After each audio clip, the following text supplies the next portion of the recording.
Marathon has been on my mind lately. It's the new Bungie project after Destiny 2, and it's billed as a PvPvE extraction shooter. I've been following the development of Marathon for, I think, over a year, back when it was originally announced, and I immediately fell in love with what I was looking at. The art style is mouth-watering.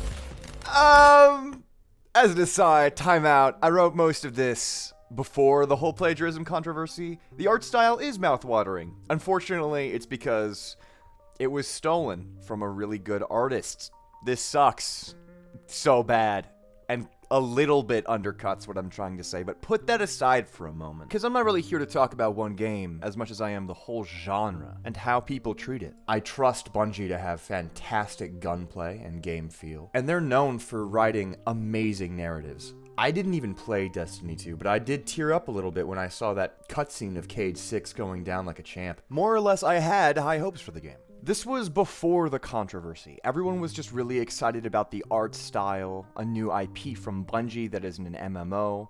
Content creators were getting secret behind-the-scenes looks. There was no bad press on this game. But despite that, I kept seeing a phrase pop up over and over and over again. I was excited until I heard the words extraction shooter. I've been hearing that same phrase around another highly anticipated game that was announced recently. The Duskbloods. Also apparently meant to be a PvPvE extraction shooter looter slasher something, made by From Software, directed by Miyazaki. Same thing.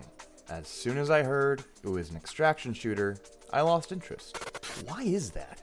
I don't really care enough to do something like playing all the big extraction shooters and then telling you everything about everything. This isn't a comprehensive video. But I have played quite a few, and I do know about the origins of the game mode. Hey, how'd you find me?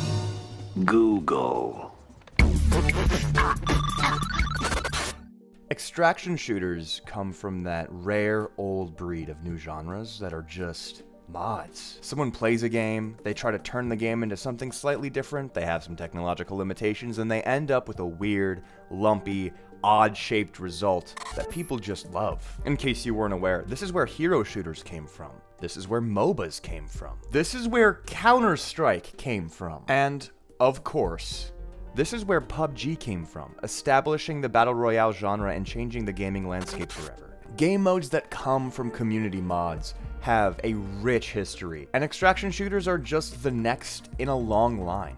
It's actually a mod of a mod that originated all of this. PUBG was a mod of Arma 3, which was inspired by DayZ, a mod of Arma 2. I'll skim over this part because it's a bit off of the main point, but DayZ is a hardcore survival game where your progress is continuous and held on a specific server. If you've ever played Rust, it's in the same ballpark, right? You can build your own base, you can interact with people in the world using proximity chat, and you're constantly fiending for resources and trying to stay alive, lest you lose everything and have to start from scratch.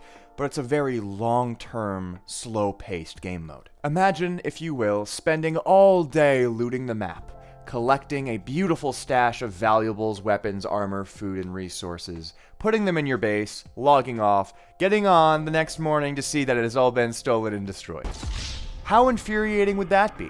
And how exhausting is it to play the game for so fucking long? Some people love these long gaming sessions, other people get fatigued. It's why games like Rust have always been very popular, but always had a niche appeal. The next evolution was, of course, Battle Royales, where you have the same sort of large map, large server, scouring for loot, resources, and the ability to rise above the others, become more powerful by virtue of what you find. Of course, the most popular Battle Royale, Fortnite, has taken the slower pace of games like PUBG and the DayZ mod, more mods, H1Z1 Battle Royale, and crunched it down into a much faster, less painstaking pace, which brought it into the public view and made it something accessible to almost anyone. But there is something to be said for long-term progression.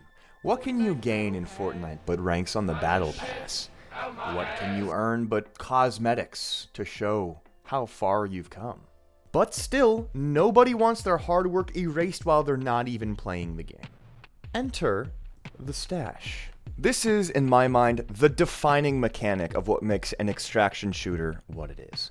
It's a newer genre, so the definitions are a bit wobbly, but as far as I'm concerned, Helldivers is not one. Yes, you go somewhere and then you leave, but that's true of any game with zones. In my mind, you're not extracting with your person so much as you're extracting with your loot. If there's no stash to store your shit in, you're not extracting, you're just going home. Helldivers' long-term progression has more in common with a roguelite than an extraction shooter, by how I define it. Imagine, if you will, loading into a battle royale, looting the map for what you can, and if you die, you lose everything. But if you win, well, everything in your inventory goes home with you. Now that victory can snowball into future victories, because you're going in as equipped as you wish to be. People act like the extraction shooter is incredibly niche, despite being merely a half step in between two very popular genres, the marriage of the PvP survival game to the battle royale. It's a happy marriage, almost an obvious solution to issues with both genres, and yet it's treated as if it's more technical than either. Who do we have to blame for that? Why, Escape from Tarkov, of course.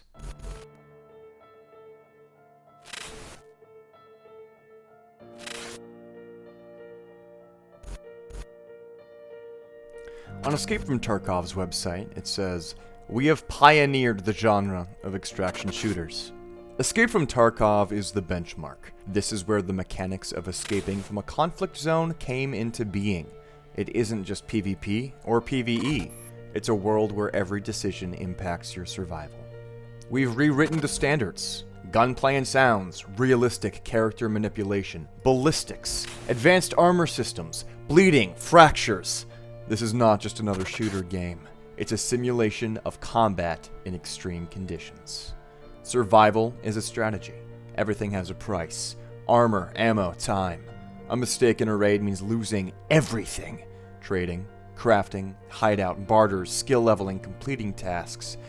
These are not side objectives, they are the basis of progress. To paraphrase, Escape from Tarkov is hyper-realistic, hyper-hardcore, hyper-punishing. And because they bill themselves as being the extraction shooter, well, people get it in their heads that that is what an extraction shooter is. People often act as if Escape from Tarkov was the first to ever do it. A dev that came out of nowhere to drop a new genre, fully formed. What visionaries, right? Not quite. We've been collectively circling the drain of the extraction shooter for years at this point. Back in 2013, when DayZ was in its infancy, there was a game called Nether that kind of tried to steal its player base. It no longer exists, and I can't find much information on it, but here's what I do know. It was exactly like DayZ, with a continuous world that you would go out into, attempt to loot, and then return to your home base, but there were safe zones where what you acquired could no longer be taken from you, and it had the stash. Now, it wasn't very good, and again, it died really fast, but the seed is there, and we saw that seed once again in 2016's The Division. Now, The Division is not an extraction shooter by any means. It's a massive open world, you wander around, MMO style, oh look, there's a patrol of enemies, let's take them out and loot the chest and improve gear. It's a Skinner box, really. A lot of people liked it. There's some merit to it, and there's some valid complaints. This isn't a review of that game. What's important is that inside of this game was something experimental, something cool, something called the Dark Zone. Where the main game is entirely PvE, the Dark Zone is the PvP mode. Playing this was higher risk because players are harder than NPCs, but you could also get much better loot. At the same time, you could also lose everything you brought in. You could play with friends, but if you got killed, no one revived you, you didn't get to the extract point, everything on you was gone. Those are pretty high stakes for a game where usually all you have to lose are the rewards for the raids you're going on. And it was incredibly popular. So popular, in fact, that when the Division 1 was shut down and they came out with the Division 2 a few years later, they highly emphasized this mode. An article on PC Gamer actually opens with, if there is any single feature that could define the Division, it would be the Dark Zone.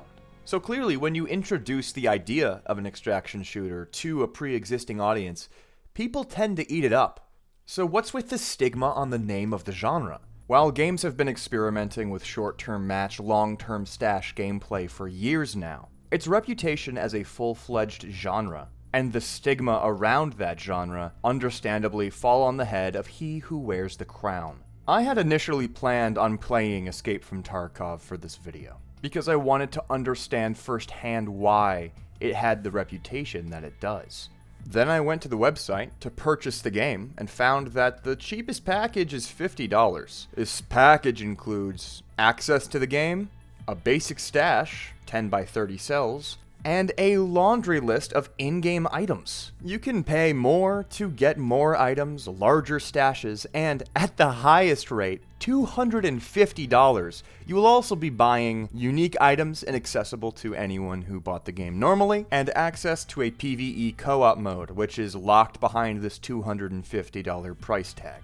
Now obviously, you're free to not buy this Uber Deluxe Edition with special items, cosmetics, bigger stashes, a head start on your power level, and a season pass, but $250 is just ridiculous to me. It smells of greed. Obviously, maybe I don't understand the value this package is really offering. After all, this is my first glance, and I've never played the game. Don't take my word as law, but I can understand how anyone researching this game as something maybe to play with friends would immediately get a bad taste in their mouth. That sticker shock, combined with how hard the game promotes its hyper-realistic, hyper-tactical, hyper-punishing nature, and every Twitch clip you see of Tarkov being someone crashing the fuck out, and the fact that everyone I know who's ever played Tarkov hates themselves, it just paints a really unpleasant picture. It tells you, hey, have you heard of this cool new game?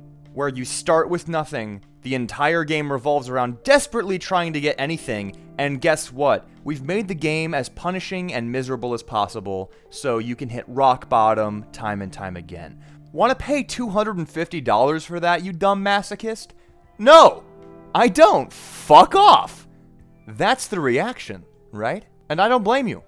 I've never played Tarkov. I'm not going to tell you if I think Tarkov would be fun or not. I don't think it's important for me to say whether your impression of Tarkov is right or wrong. But Tarkov is one game, and we're talking about a whole genre here. So, funny enough, I think the issue of public perception of what an extraction shooter is, what an extraction shooter could be, is kind of Dark Souls' fault. I talked about this when I was recommending a game called Fly Night in a video like 800 years ago. Journalists love Dark Souls. They love to say, oh my god, this is the Dark Souls of accountant simulation. And that just means it's hard, man. That's what they mean by that. But that's not really what Dark Souls is. Dark Souls is unflinching. Dark Souls doesn't let you get away with playing by the rules of other games. It sits you down, it stares you in the eyes, and it doesn't let you go until you understand how it works. The systems it's created. The loopholes you can exploit. You can't play Skyrim, then go into Dark Souls and use the same tricks. No, you have to get proficient in Dark Souls. You can't walk into this restaurant and order in English. Learn Italian, you fucking casual. But once you do, it's just a game. Yeah, it's a pretty hard game. But what makes Dark Souls isn't its difficulty. And what makes a Souls-like is not being punishing. It's the little touches. It's the bonfires, it's the shortcuts, it's the environmental storytelling, it's the dedication to putting atmosphere above almost anything else. And in my opinion, the most important aspect, good level design, thoughtful level design, where every corridor, every island, every tunnel, every decaying castle was made by hand, where they sat down and thought, how can I make this enemy's ambush attack less obvious? The first time he's just behind the corner, the second time he's hidden behind breakable furniture. The 780th time, you're in a village where all of the assassins are invisible. The power creep is to be discussed at a later point, but you can follow the thought process, right? That is what makes a Souls game. But to people who haven't cracked open its shell, who haven't gotten through the steep learning curve, it's just hard.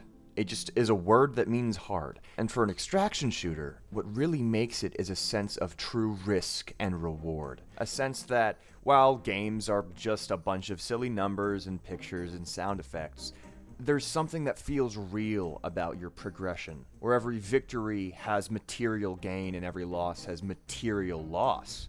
It's a more grown-up way to get invested in what you're doing, more than just a gameplay loop that can be repeated ad infinitum. But until you've cracked that shell and taken that learning curve and gotten into an extraction shooter, it's just, oh yeah, it's that genre that's super punishing for tryhards. It takes forever. And I think that's a shame, because it also means games that don't try to be that find themselves kind of lost in the genre. An ugly duckling. And more than anything, I think that's what holds the genre back from breaking into the mainstream and having widespread appeal.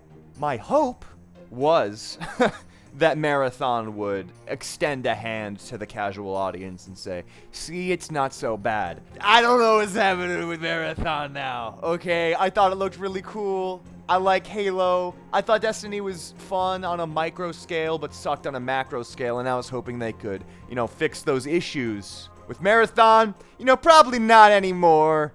But, yeah, who knows?